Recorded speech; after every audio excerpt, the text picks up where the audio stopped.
Okay, welcome to Glasgow. As you can see, it's very sunny here.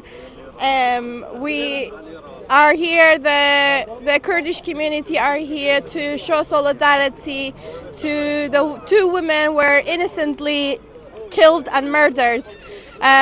From Glasgow, we are showing solidarity and we are against human rights abuses. We're vocal for human rights and democracy, and our families fought for democracy, for human rights in Kurdistan.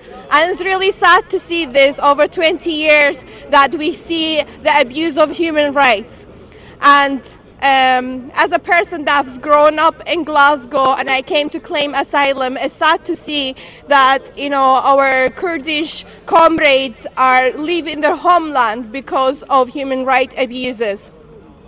And as you can see, Turkey has power and has killed Kurdish women in Kurdistan of Iraq. So it shows that we are not safe. Our journalists for freedom of speech, which is the most essential part of democracy and human rights. So we're really saddened to see this, and we feel like Iraqi Kurdistan is going backwards.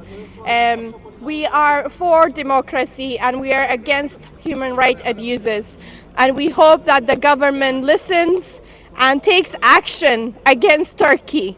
We demand, the people are here to demand the rights of these two women who have been killed innocently by the Turkish government in Iraqi Kurdistan.